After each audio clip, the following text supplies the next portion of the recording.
computer. All right, what's going on, party people? We are popping back in for another episode of Pop Talk. This is your man, Professor Nims. I'm joined by the one and only Boston Jared. What up? All right, we're missing a couple of pundits for tonight, but we want to make sure that we shout out my man, Coach Dave, and the Casual Rand. They would not be able to join us tonight, but we've got a lot of just popping news that's coming off of the skillet that we want to make sure that we get to y'all. So we decided to drop in and give you this footage. We want to start off because we got a few segments that we're going to get into for the night. We want to start off by talking about the fight that is tomorrow night. It's on a Thursday. It's a little odd, but hopefully it'll give him an opportunity to have the light just kind of shine on him, even though he'll be battling with the NBA and their in-season tournament. But They still doing that? Yeah, it's still it's going on, but it's still going on. I'm not sure if they got games tomorrow night, but the tournament's still going on. I didn't realize that. Yeah, they still. Yeah, they haven't crowned the winner just yet. That's a big ask, man. That's a real big ask for. I forgot all about the NBA. I don't really watch the NBA like that anymore. Yeah. Damn, that's a big ask. It is. You know, because people have been on Shakur about, there's still tickets available, and they had to reduce the prices. And I'm like, man, I don't know what. I don't know if he's in a spot in his career where you can just throw him in there against anybody and expect him to sell tickets like that. I mean, and let's talk about that because so we're referring to Shakur Stevenson, who is taking on Edwin de los Santos in a fight. So this is a lightweight bout, and then so this is Stevenson's. Is this his second fight at lightweight? Either his second or his third. This is also isn't this a vacant title shot? So this is for the we're looking at this. I think it's for the WBC. I think it's Devin Haney's belt because Devin is in recess.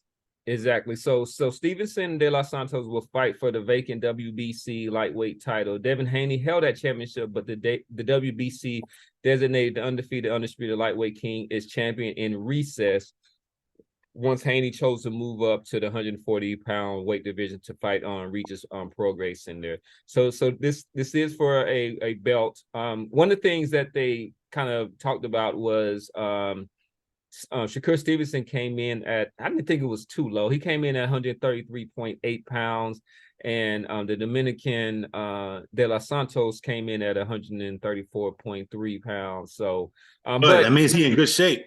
Yeah, and if you look at them next to each other, I guess De Los Santos maybe has an inch, a half an inch to an inch height on him, but you know, if you look at Stevenson, he's big across the shoulders, and then he's somebody who I can see possibly going all the way up into welterweight by the time his career, right? Because he's only two weight divisions under that now.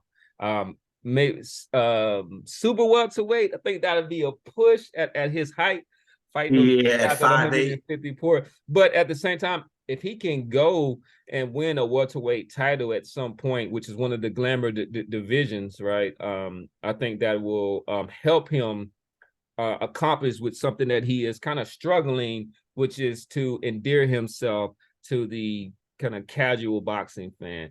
He's somebody who is he's a master fighter in the ring that doesn't take a lot of punishment. But one thing that I want to say is that he's not somebody who's running from his opponent. I mean, he's somebody that stands right in front of them, and they just simply cannot hit him in there. And one is just he has very few flaws within his style. But I want so Boston Jay, I want you to kind of talk about because we were discussing, off camera, the prospects of Edwin de los Santos and what he can. So kind of bring up some of the his not advantages, but some of the things that Shakur Stevenson would have to be wary of, during this fight, right? Because he is a big puncher. He's gonna have to be leery of exchanges. Anytime you're in there with a guy with power, you got to be leery of the exchanges. And to me, De Los Santos appears to be a guy that can catch you with arm shots from awkward angles. He doesn't necessarily have to have his feet planted. He can land good, clean, hard shots off platform and really, really get your attention. So Shakur's going to have to be very, very leery in exchanges, and he's going to have to be leery of this guy punching.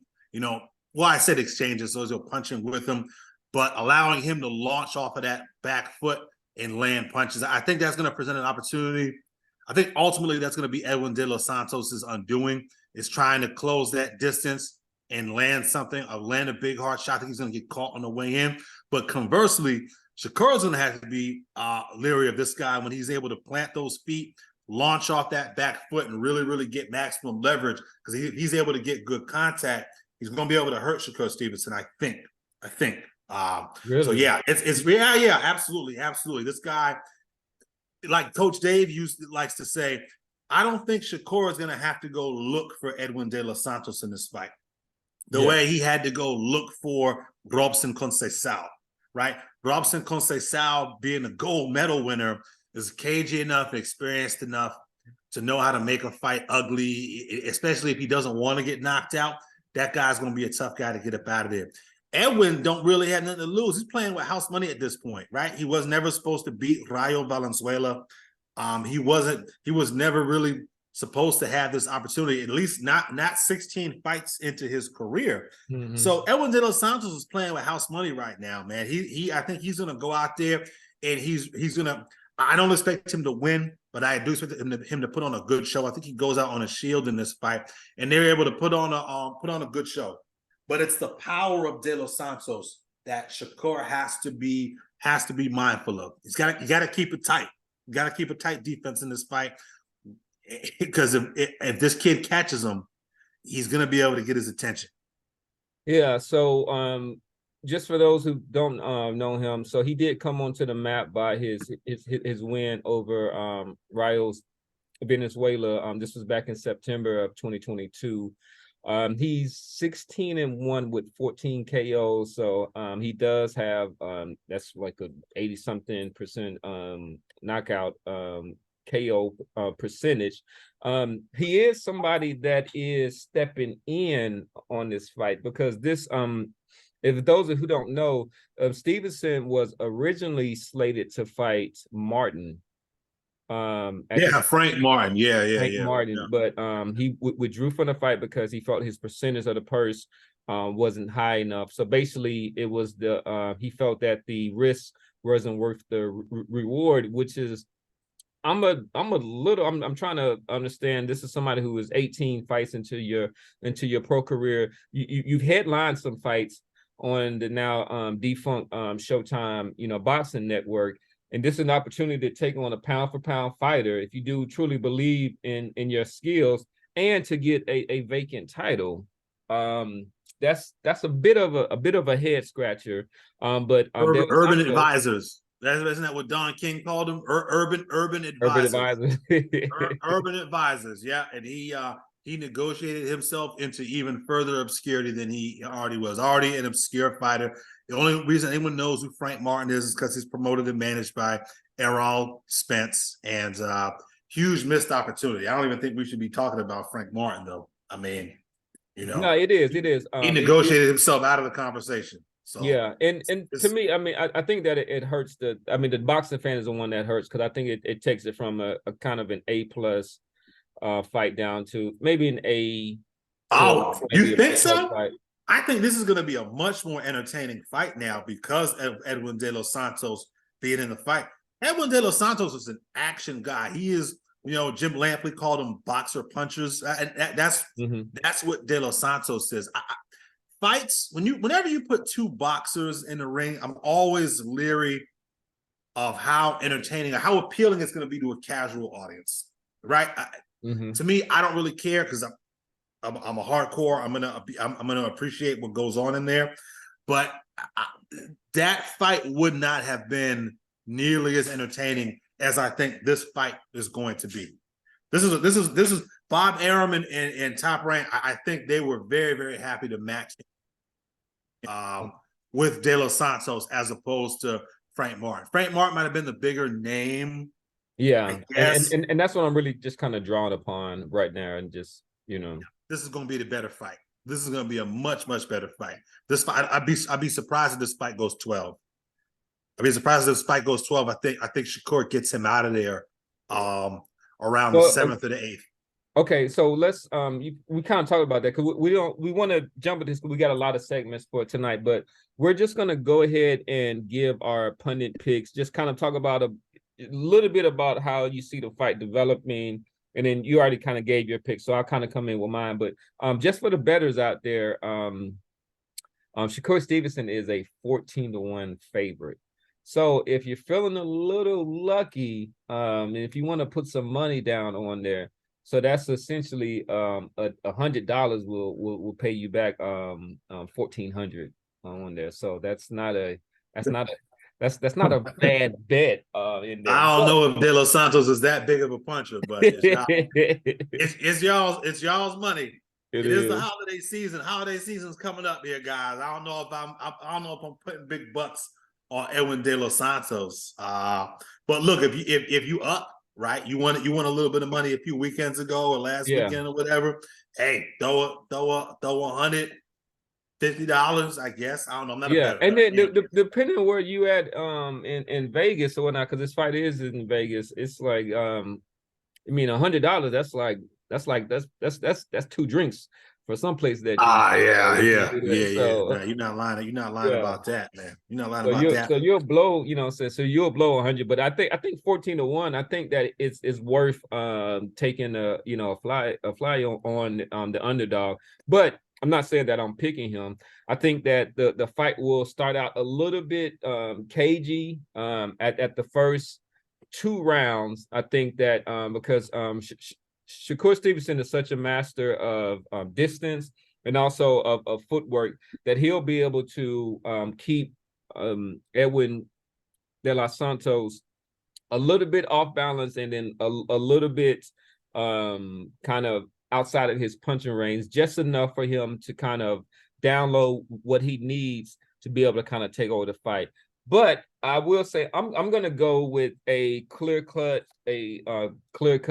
decision win. I don't see Shakur Stevenson being able to take him out, even though we have seen him hurt or whatnot, and he will walk into some punches at this time.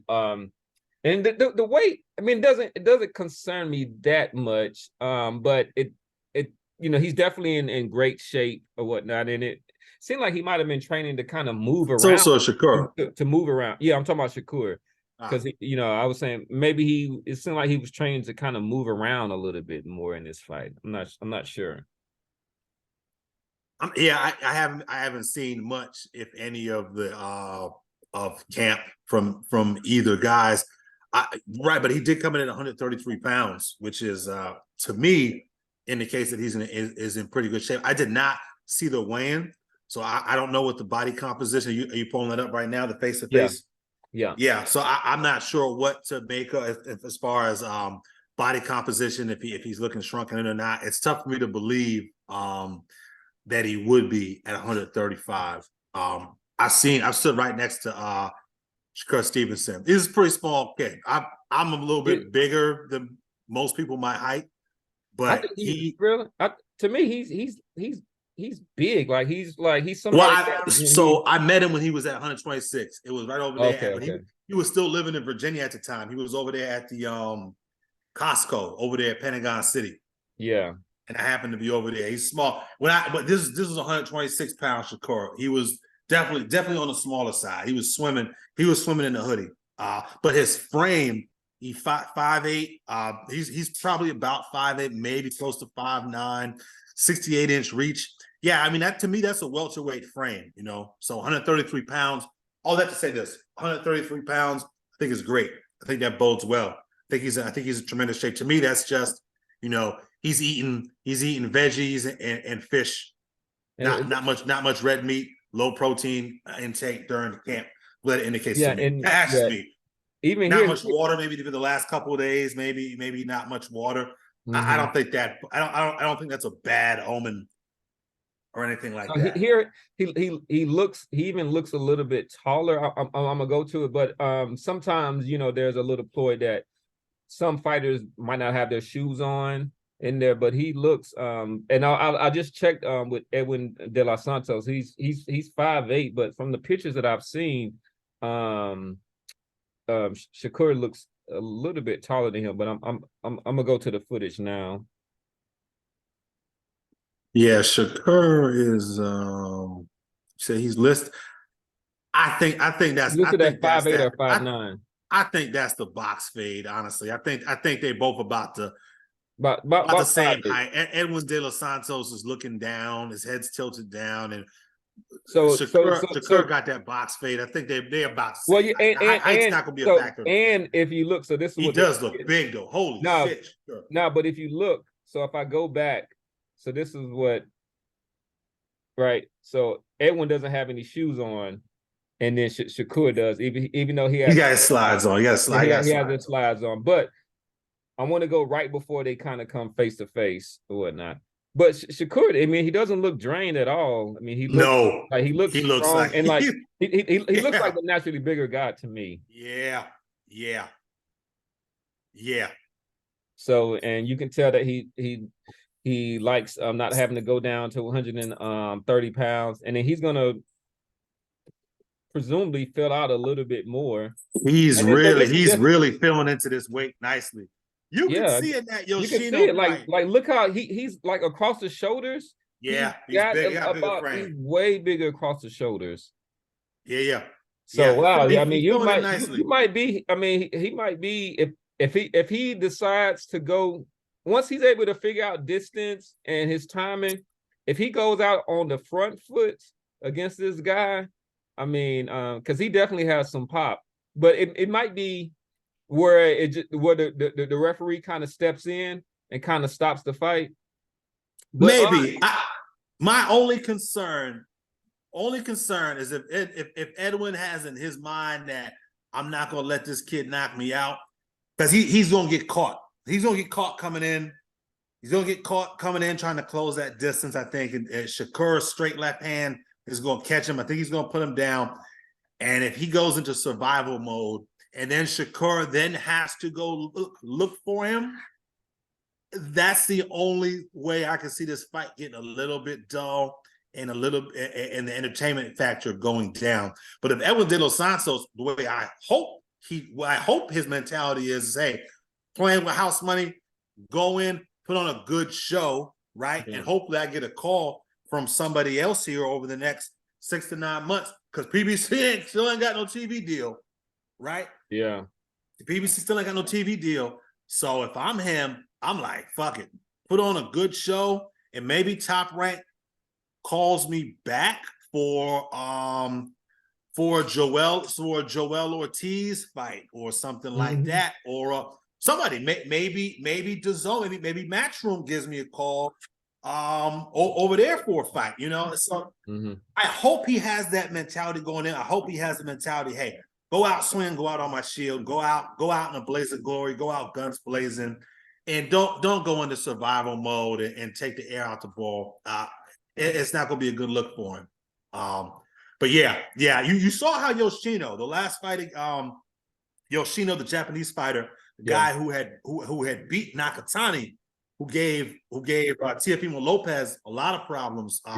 Yoshino had that mentality. Yoshino came out there guns blazing. Yeah. And when you give a counterpuncher a bunch of counterpunching opportunities, somebody saw what happened. It's Stevenson. Yeah. All right, so we just want to reiterate. So we our pundit picks, we have Boston Jared is calling for a late round stoppage by your boy Shakur. Yeah, we'll call it eighth round stoppage. Shakur and 8. I'm thinking a straight left hand catches De Los Santos reaching or coming in. And I am gonna go with the clear unanimous decision for your boy Shakur Stevenson. But I am looking forward to this fight. Like I say, he does seem to look really good on the weight on the weight scale for 135 pounds. So maybe this can open up, and then we want to once again Frank Martin. It's a little bit disappointing.